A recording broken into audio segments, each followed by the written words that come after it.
So let's transition on to this. So this was really interesting. We're going to start getting into some nuclear herbs, legal stuff here in a moment. But Richard Hart the other day, and this is kind of fascinating because we've only really seen him acknowledge publicly, like on Twitter, the SEC case, I think one other time. If now he, of course, has gone on tweet storms about like crypto regulation, crypto lawyers, tweeting out tips and stuff like that, citing case law and all these things. We've seen that just kind of in a vacuum, not talking about anything specific.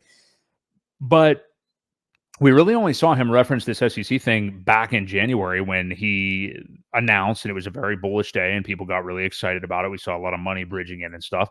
But when he announced that like he has a team of 11 lawyers, he's taking on the SEC to fight for crypto and everything, we really hadn't seen him acknowledge this until this tweet on Sunday, which I thought was interesting that he did do it. And I'm curious, I guess, as to why. I'm not saying he shouldn't have.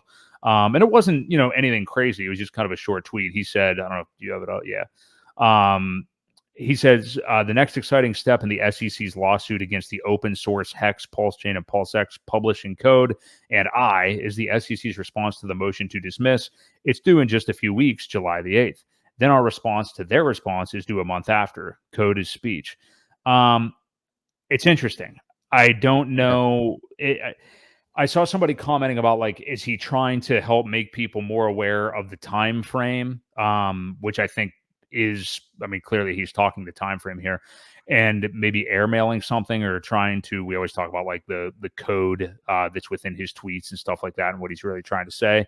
But yeah, what do you think his intention was with this? And then we'll kind of like galaxy brain it a little bit more and look at what nuclear herbs then just did say after it.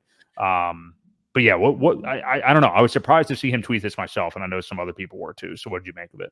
Well, I really think he's just saying things are possibly going to get exciting. Pay attention to where we're at, kind of thing. Let me see here. Yeah, it's like just a few weeks.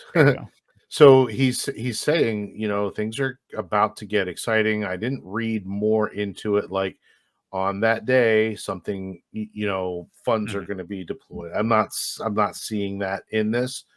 I think he's just, by him saying exciting step, he may know something. He may, his lawyers may know something.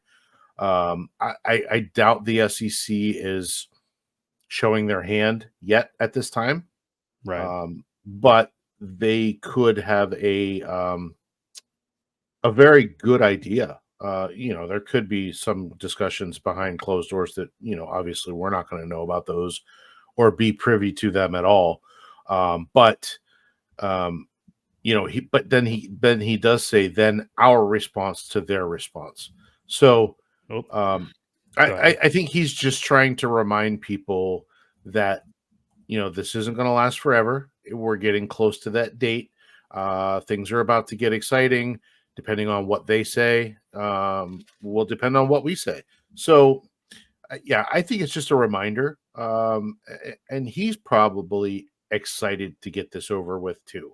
I think, just not knowing Richard, but knowing his behaviors kind of, I think he's probably like a little school kid that's like, all right, let's get this going. Right. It's been long enough. We're just wasting time now. The market's about to get exciting. Let's get this over with if we can. So I think that's kind of what he was getting at, just to kind of point people in a direction to be like, hey, keep an eye out. This could get pretty good. That's all. Yeah, I'm sure he's trying to airmail, like when something's going to happen positively coming up soon. It's just, I did find it intriguing for him to directly say it. So let's take a look. We'll kind of just skim through Nuclear Herb's reaction to that, because I was really interested, again, because some people were kind of confounded at RH, again, because he hasn't really talked about it directly too much, why he did it. So Herb said, I'll have something on the Pulse Chain Law School probably on July 10th explaining whatever BS the SEC puts in their response brief. This is to the motion to dismiss, of course. He said, I don't often make predictions because I've been surprised too many times in the past, both good and bad, both by good and bad lawyers, but I'm going to go out on a limb here and make a few based on nothing but my gut feeling and the tone of some of the SEC's previous filings. I'm interested to see how they defend their complete and utter failure to plead fraud properly in accordance with the federal rules of civil procedure, because they really can't. A lack of facts will do that. I expect some half-assed Weasley nonsense because they know they can't ever prove fraud, but they don't want to agree to dismiss that claim. They'd rather let the judge toss it later to save face. Remember, the SEC gets the benefit of the doubt at the motion to dismiss stage, meaning that if there's any reasonable way to construe the complaint as though the SEC didn't royally F up, the judge has to give them the point for now. It means nothing for the rest of the case. It's just a procedural thing at this stage. I also predict they'll spend almost zero time on RH's freedom of speech argument. Why? Because they don't consider it a viable legal theory. Why? Because there's no real court precedent for it. So rather than spend a lot of time arguing it, which might be seen as giving it credibility, that's a good point, they'll briefly address it in a dismissive and arrogant manner, like they're annoyed they even have to discuss it at all. It would be cool if RH could get some interesting precedent here, wouldn't it? Regardless, the SEC's biggest hurdle, and the one they absolutely have to clear in order to move on, is the personal jurisdiction over Richard. That's the main thing Herbs has talked about all along. This is where they'll spend most of their brief, and it wouldn't surprise me one bit if they try to introduce things outside the pleadings, which is not allowed, but it may be the only shot they have since their complaint does a shit job on the issue. Curious to see how this plays out, and whether any of the above come true, we'll know in a few weeks. So I do love the fact that Herbs is talking about the personal jurisdiction still just being the huge, the big sticking point. It's like, it's why, this potentially being dismissed is at least a conversation rather than an eye roll theory. I mean, has always been a stretch. So, what do you make of the reaction of Herbs here to RH's tweet, though? Just a smart dude.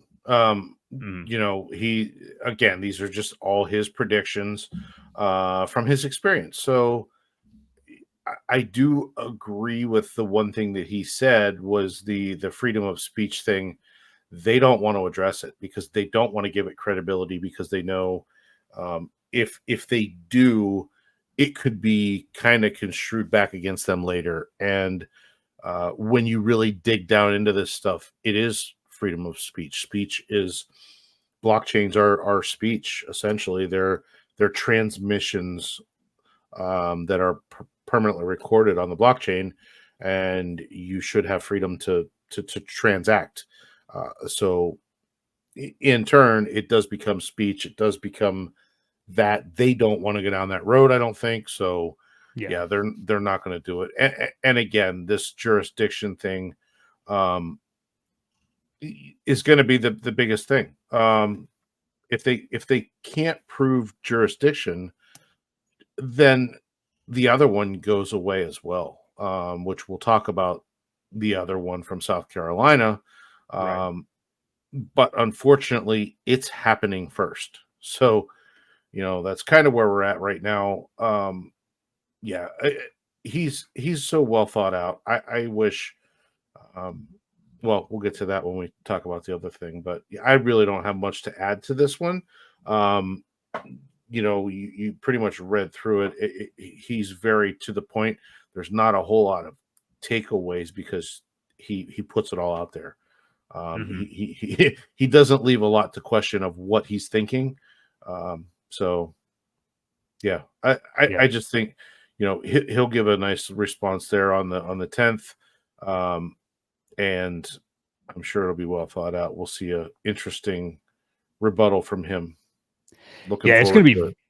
I'm really excited to see the responses from the SEC and the response back from RH's team. So going to be very interesting to see how that plays out. Because if this whole thing goes away based on the jurisdiction argument with it, which if this is news to you or you don't know why the jurisdiction thing is so big, it's basically because the SEC just cited that Hex was purchased by a lot of people on Uniswap. Uniswap has at least one developer that lives in the Southern District of New York, where they are, and at least one investor within Hex lives in that district too. And again, the joke I always make is, you could probably say the same thing about Omaha, Nebraska, or wherever else in the United States. So it's just, a very, very large stretch. And of course, RH, not somebody who lives in America either, and did not live in America at that time. So, yeah. So